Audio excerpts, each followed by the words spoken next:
Assalamualaikum warahmatullahi wabarakatuh.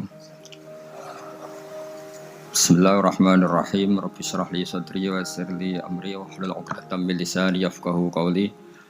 Allahumma shalli wa sallim wa barik ala sayyidina Maulana Muhammadin wa ala alihi wa sahbihi ajmain. Nasihat-nasihat tentang akhlak secara bahasa atau secara linguistik dari segi kosakata. Akhlak itu kata jamak. Jadi kalau orang baik secara fisik, orang Arab bilang kholqon secara fisik. Kalau secara moral, orang Arab bilang khuluq atau akhlak. Lalu urgensinya dengan kita sebagai bangsa, sebagai umat Islam atau sebagai manusia, itu beberapa nabi, di antara pujian Allah kepada para nabi adalah karena kebaikan akhlaknya. Lalu kebaikan akhlak ini punya urgensi dalam agama jika akhlak itu benar secara hukum, secara halal haram. Ini yang jarang orang mengingatkan. Jadi misalnya begini, senyum itu sunat, itu baik gitu. Oke, kita sepakat senyum itu sunat. Tapi para penipu itu juga senyum. Karena kalau tidak senyum itu tidak bisa nipu gitu. Mungkin wanita nakal ya juga senyum. Orang-orang bisnis yang bodong biasanya cara ngerayu juga pakai senyum. Maka senyum ini berstatus nilai ibadah setelah kepastian target itu halal atau dalam konteks sesuatu yang disahkan agama. Sekali tidak, maka yang menjadi tidak halal. Ya, tadi senyumnya orang yang mau nipu, senyumnya lembaga-lembaga atau apa yang bodong atau apa saja lah. Nah, ini yang jarang orang mengkaji. Maka sebelum mengkaji tentang akhlak itu penting, itu dikaji dulu status halal haramnya. Ya kayak tadi misalnya senyum itu sunat, senyum itu ibadah, kata Rasulullah tasaddaku walau bitalqati wajhin, bersedekahlah meskipun hanya dengan senyum. Itu setelah ada kepastian status apa? Halal. Tapi jika orang itu mau nipu itu juga pasti senyum. Orang yang mau menggoda lelaki juga pasti senyum. Lelaki yang goda perempuan juga senyum. Dan kadang konteksnya ada dalam hal yang dibenarkan sah. Sehingga kepastian halal haram ini nomor satu. Terus kedua, akhlak ini yang menurut disiplin fikih memang agak jelimet ya, tapi nanti Anda mudah memahami. Akhlak, misalnya ekspresi senyum atau ceria, itu dianggap sunat. Kalau dalam fikih dianggap sunat. Sunat itu ya tidak sampai wajib. Tapi ada konteks tertentu yang sunat ini menjadi wajib. Misalnya kita sebagai dai ya, sebagai ustadz itu, orang-orang yang nakal ini bawaannya senyum, ramah. Tapi kita yang ustadz ini bawaannya merengut, cemberut. Sehingga kecenderungan orang itu ngidolakan yang nakal. Nah ini penting saya jelaskan supaya orang itu bicara akhlak. Akhlak itu tadi saya katakan, senyum itu baik, ramah itu baik. Tapi setelah status hukumnya itu halal. Jadi kalau sebelum status hukum itu halal, ini ya ramahnya menjadi tidak baik. Misalnya kamu punya istri cantik, kemudian dia ramah sama lelaki siapapun, kamu kan pusing. Terus alasannya ramah itu baik.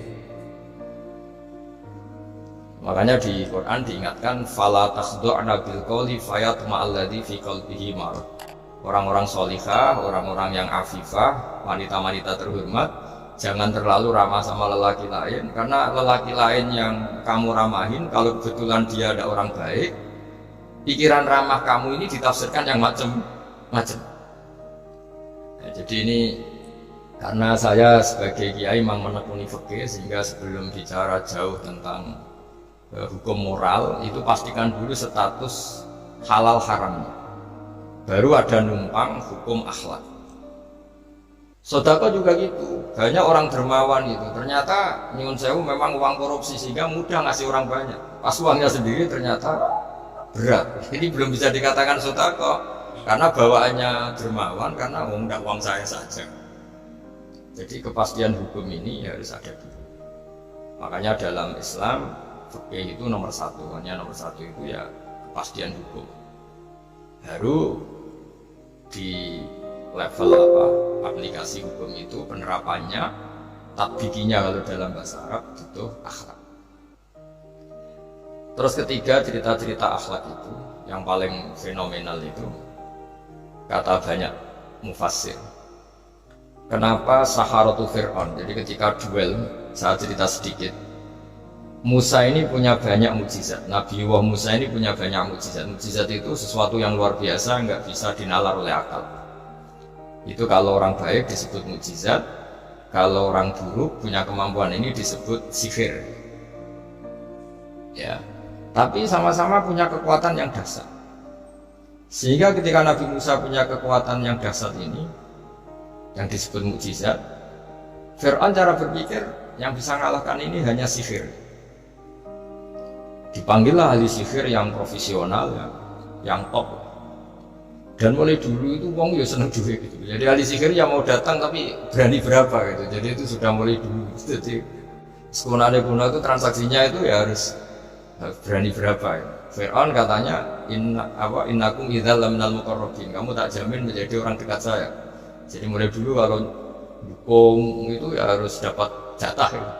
Jadi jatah orang dekat, entah dulu itu apa menteri atau apa tidak tahu, tapi mulai dulu ya sudah gitu. Kata Fir'aun oke. Akhirnya pertarungan itu mau dimulai. Lah uniknya ketika mau dimulai itu Saharah ini ahli sihir yang bawaan Fir'aun tadi, sewaan ini tadi, bayaran. Itu di luar dugaan Mas Andri itu malah sopan sama Nabi Musa. Ditonton orang banyak padahal. Ditonton orang banyak karena Fir'aun itu ingin Nabi Musa itu kalah. Musa kalau dia manggil. Tapi di luar dugaan itu para ahli sihir itu entah saking wibahnya Nabi Musa itu, jenengan dulu apa saya dulu?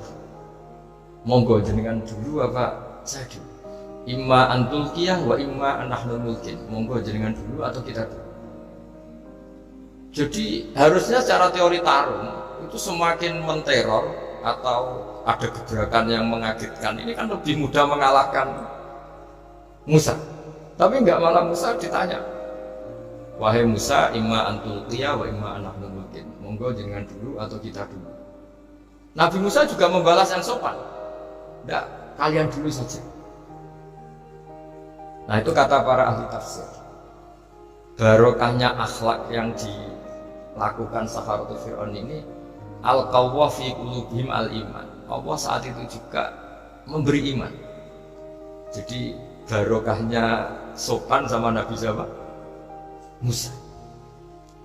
Jadi barokah akhlak paling fenomenal dalam dunia tafsir adalah ketika Saharatu Fir'aun mendapat berkahnya adab, berkahnya akhlak sampai iman. Sehingga kalau dalam khazanah-khazanah Islam, amal yang paling mudah diterima Allah itu diantaranya satu itu akhlak, dua sedekah. Dalam cerita-cerita kitab yang saya pelajari, sedekah juga gitu. Ada orang saking bejatnya, dia seorang kaya raya. Itu saking bejatnya itu cara berpikir itu menurut dia ya rasional, tapi ngawur sekali. Dia punya putri cantik gitu. Ya tentu dia yang rawat. Terus dia ngenangin itu, wong anakku ayu dirabi wong liya. Walhasil itu dia punya rencana menikahi anaknya sendiri. Itu kan sebejat-bejatnya orang. Dan dia cara berpikir itu begitu, memang namanya orang majusi, tidak beragama. Tapi ketika dia, banyak ulama yang bilang namanya orang ini Bahrom. Tapi siapapun namanya itu, cerita ini populer di literasi, di khazanah-khazanah atau di referensi kita. Pas malam pertama mau menggauli putrinya, ada janda sepuh itu notok pintunya ya, supaya dikasih sedekah. Itu anehnya dia itu tergerak untuk memberi. Ketika mau memberi, si janda ini berubah pikiran, saya ini muslimah kok minta orang kafir. Tidak jadi minta, tapi lari ketika dikejar lagi. Setelah di rumah melihat anak-anaknya itu menangis, kembali lagi minta. Setelah mau dikasih, lari lagi sampai 3 kali. Singkat cerita si Bahrom ini lalu tetap ke rumahnya dan ternyata mendengar anak-anak menangis karena kelaparan. dia tergerak hatinya, ya dia tergerak hatinya itu membawa cara Indonesia, membawa beras sendiri, membawa roti sendiri, semua keperluan itu dicukupin, dibawa sendiri, diantarkan. Dan uniknya saat itu juga dia berpikir waras langsung, nggak ingin lagi menggauli anaknya, nggak ingin lagi. Jadi barokah sedekah itu dilakukan orang kafir, itu langsung ada berkah. Sampai saat itu dia iman, dan hebatnya ada seorang wali di era itu mimpi disuruh menghormati si Bahrom ini, bahwa ini umat saya, ini walhasil itu sampai diapresiasi. Nah, lagi-lagi kembali ke sedekah. Jika ada orang netral, misalnya orang netral ya diajak baik yang mau, diajak buruk yang mau, belum punya berpendirian, juga belum punya karakter, belum punya status yang permanen, ya solehnya masih amatir, faseknya ya masih amatir. Kemudian terus ada kompetisi, alam raya ini kan kompetisi. Ternyata yang tukang sedekah, yang mudah memberi itu yang fasek, yang ini pelit.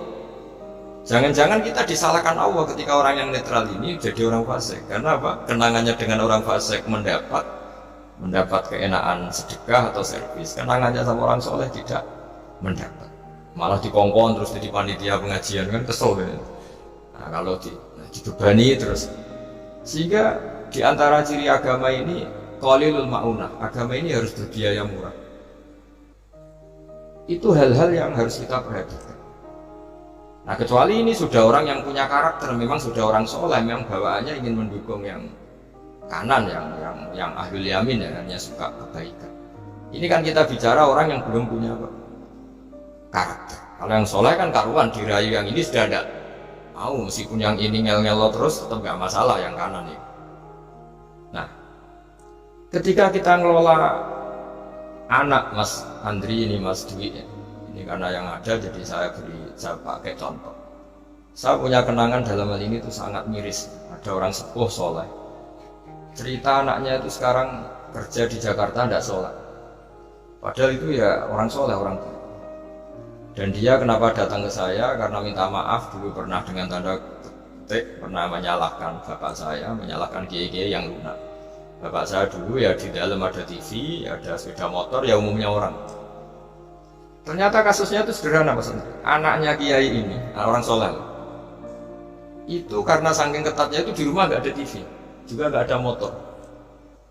Sehingga kenangan pertama lihat TV ya di servis orang yang nyuwun sewu tidak sholat. Kenangan pertama pakai motor ya dipinjemin orang yang nggak sholat. Sehingga bawaannya dia punya utang jasa sama orang yang tidak baik lah.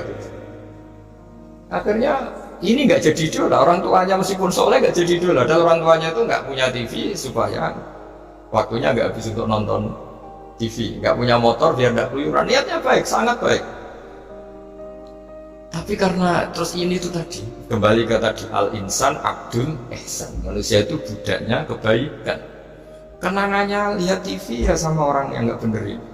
Kenangannya punya motor, pakai motor ya pakai. Akhirnya ikut merantau ini ke Jakarta. Singkat cerita terus akhirnya dia katut temannya enggak sholat. Nah, ini yang di sini jika kamu mengelola agama ini secara tidak simpatik, lanfaddu min khaliq, pasti orang itu bubar. Nah, singkat cerita terus karena dia mungkin orang soleh ya tetap doanya didengar Allah. Dia nangis-nangis berdoa di depan Allah terus minta maaf sama kiai-kiai yang pernah disalahkan, yang terlalu longgar sama anaknya. Karena bapak saya termasuk orang yang longgar. Mbah Mun saya tahu di dalamnya ya ada TV, ada motor, umumnya anaknya difasilitasi. Lalu anaknya itu terus diparingi Allah tobat kembali, terus dia menservis anaknya dengan umumnya orang.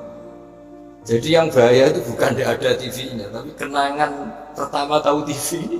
Bagi anak yang nggak pernah lihat TV itu kan diberi hak lihat TV itu spesial. Sama bagi anak yang sama sekali nggak ada motor itu kan dikasih pinjaman motor itu kan spesial.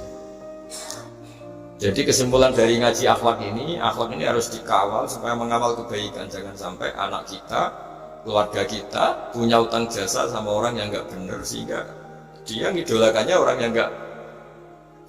Ya tadi misalnya kadang-kadang orang nggak benar itu ketemu temannya ngopi-ngopi beres. Yang ini kita sebagai orang tuanya mau ngopi saja tanya jam segini kok ngopi. Apa saja salah. Jadi bawaannya di rumah disalahin, bawaannya di luar dibebasin. Akhirnya kenangannya kan ini buruk.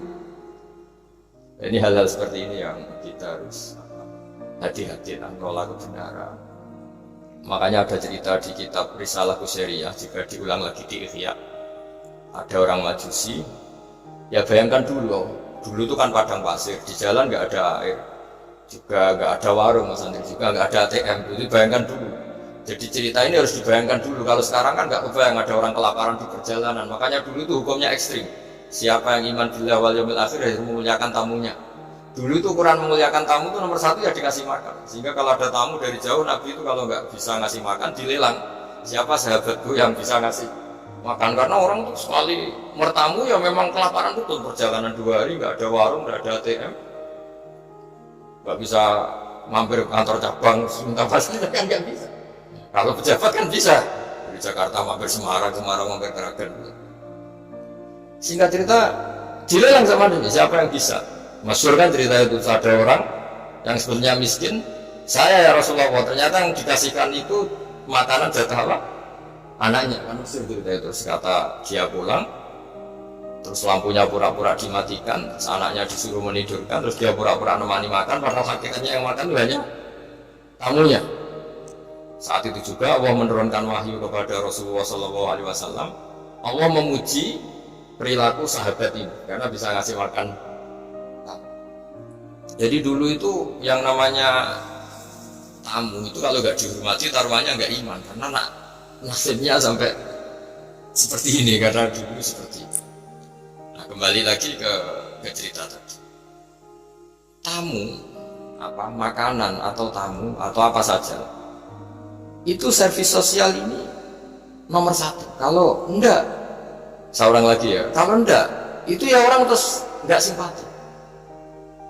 Sehingga karena taruhannya seperti ini sampai Allah lewat apa binaan kekasihnya, maka na yu'minu billahi wal yaumil akhir falyukrim dhaif. Sehingga tidak suatu saat Nabi Ibrahim punya tamu, orangnya Majusi. Majusi itu tidak mukmin.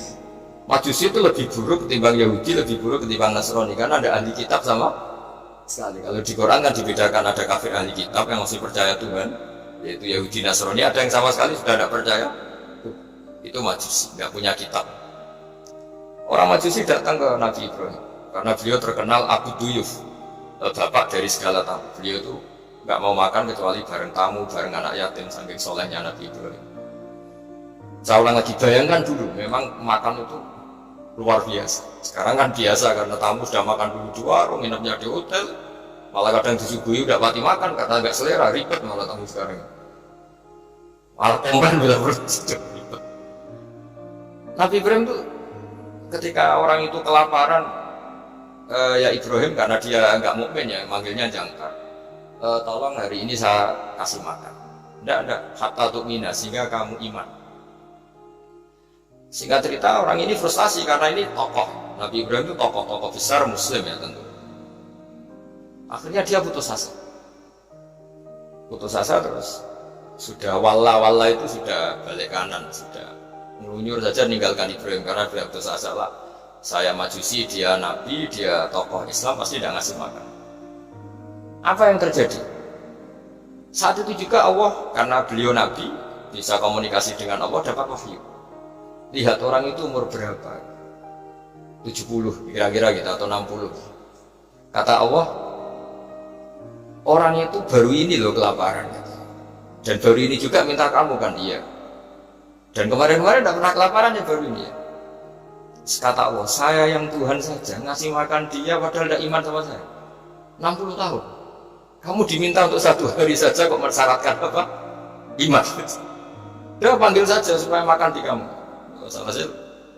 Panggil hanya sama Nabi Ibrahim dikejar. Udah, ayo makan ke saya. Ya gimana? Ya udah, tidak usah syarat iman, pokoknya makan saja. Nah, sudah makan sama Nabi Ibrahim di servis, tanya orang itu, kok kamu mendadak baik tadi sini? Itu ya, ditegur Allah, saya salah kan? Loh, Allah yang Tuhan itu, menurut kamu Tuhan itu betul negur kamu? Iya. Dia nangis. Ternyata Tuhanmu itu Tuhan betul ya. Saya yang Majusi aja diperhatikan, gitu. Bahkan menyalahkan kekasihnya kamu. Ya saya mau iman saja. Itu ya barokahnya servis. Nah sekarang misalnya kita bertarung di dunia yang bebas ini. Misalnya nyuwun sewu, yang ngasih makan ini nyuwun sewu orang nggak baik, yang orang baik nggak ngasih. Pasti utang jasanya orang ini sama yang nggak baik. Karena kenanya sama orang baik itu udah baik. Nah ini yang dimaksud walaupun tafadzun walidal qalbi lan faddu min hawli. Kalau orang mengelola Islam dengan cara yang kurang baik, maka akan melahirkan orang lari. Karena tadi al-insan abdul es. Jadi cerita yang ringan-ringan di sekeliling kita juga seperti itu. Bapak-bapak itu ngopi di rumah itu ya rasanya kopi sama. Itu gara-gara tidak nyaman ya cara bujuin es marah kan gitu cara nyugoi. Di warung senyum. Akhirnya milih di warung. Karena di warung dapat senyum, di rumah dapat.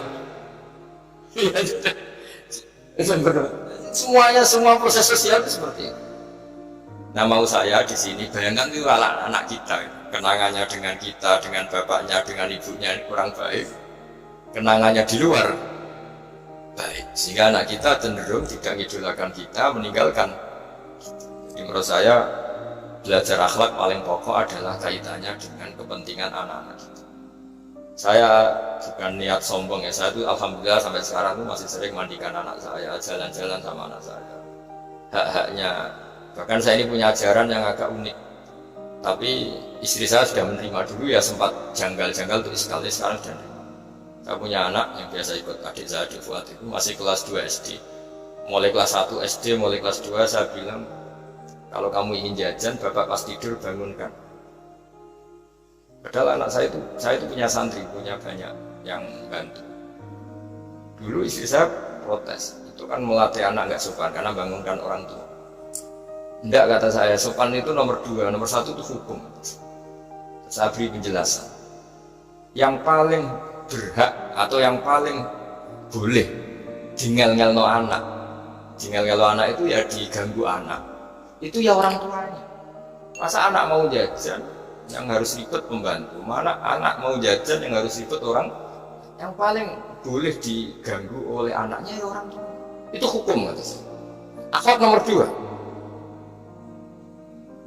Sehingga barokahnya hukum itu, saya ulang lagi, barokahnya hukum itu, kalau anak ini terpaksa pembantu itu pas lalai, kita tidak nyalahkan, kan kewajibannya di kita. Akhirnya kita menjadi tahu, baru istri menjadi tahu, yang paling berhak diganggu anak ya orang itu hukum. Nah akhlak itu baru nomor 2, ganggu itu ya dikira-kira lah pas bangun atau pas rileks.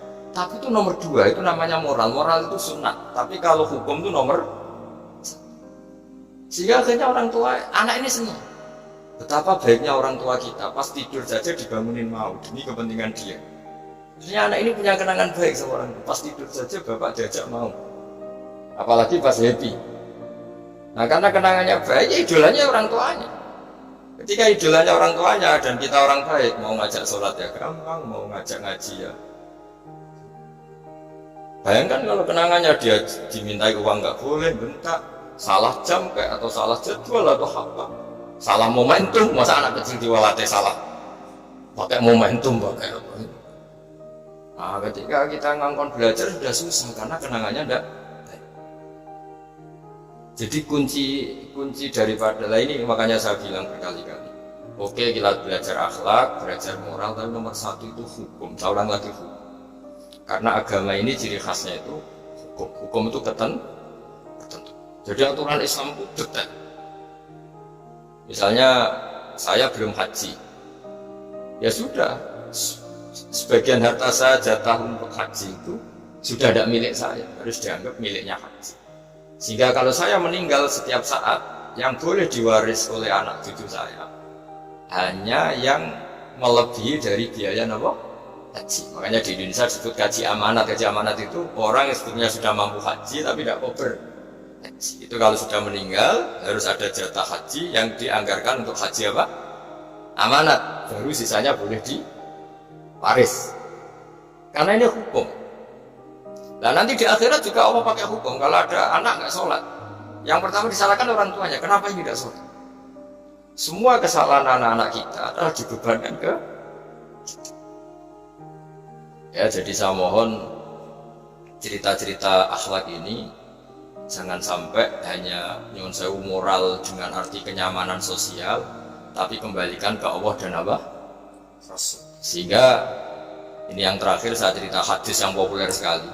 Ada 3 hadis yang populer dan ini sampean semua pasti hafal. Maka na yu'minu billahi wal yaumil akhir falyukrim jarahu. Terus ada yang falyukrim dhaifa.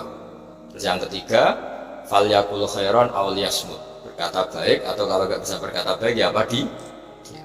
Nah, itu uniknya Islam itu apa Mas Dwi? Uniknya Islam itu tidak pernah membolehkan umatnya terdikte oleh sosial Mas Andri, nggak boleh. Tapi hanya terdikte oleh ketentuan Allah dan Rasul. Jadi Allah cara ngendikan, kalau kamu iman kepada Allah dan Rasul, iman kepada Allah artinya apa? Allah memerintahkan kita berbuat baik sama tetangga, sama tamu, maka lakukan itu.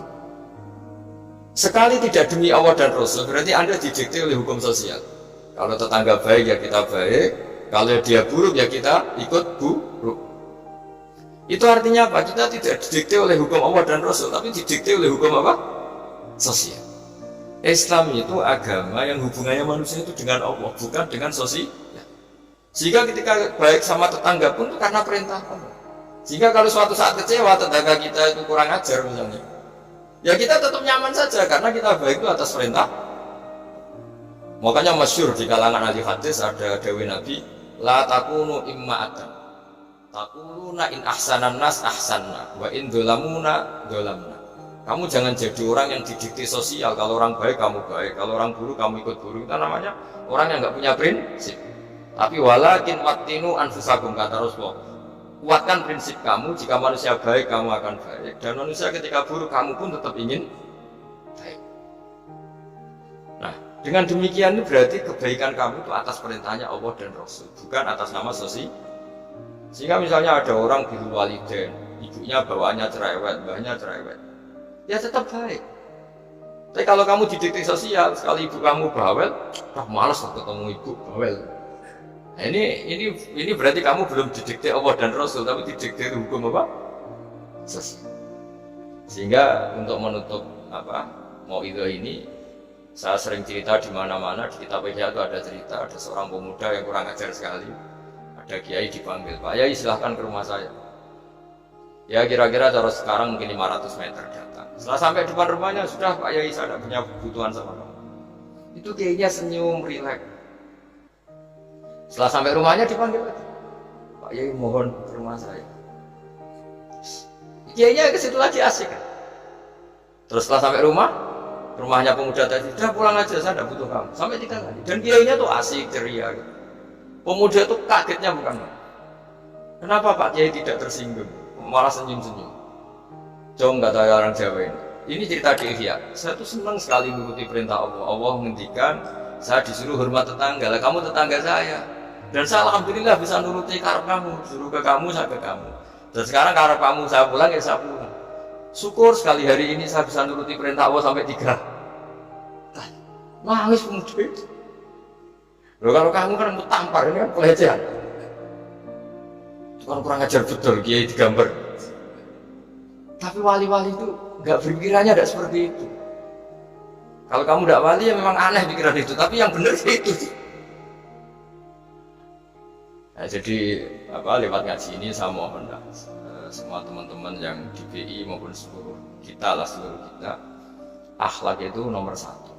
Dengan mana tapi setelah kepastian hukum, setelah kepastian hukum. Jadi misalnya senyum itu sunnah karena kita merayu mitra bisnis untuk bisnis yang halal. Tapi kalau bisnis kita bocor, ya semua orang yang ingin nipu kan ya pasti senyum lah. Berarti yang pahalanya besar ya orang-orang penipu, karena senyumnya lebih sering timbang yang enggak nipu.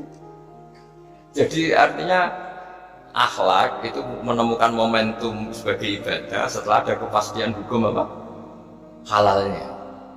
Tapi kalau nggak ada kepastian hukum halalnya, ya ini senyum itu dievaluasi tadi. Misalnya orang ngerayu juga harus senyum, orang nipu juga harus senyum. Ini yang mungkin banyak diabaikan.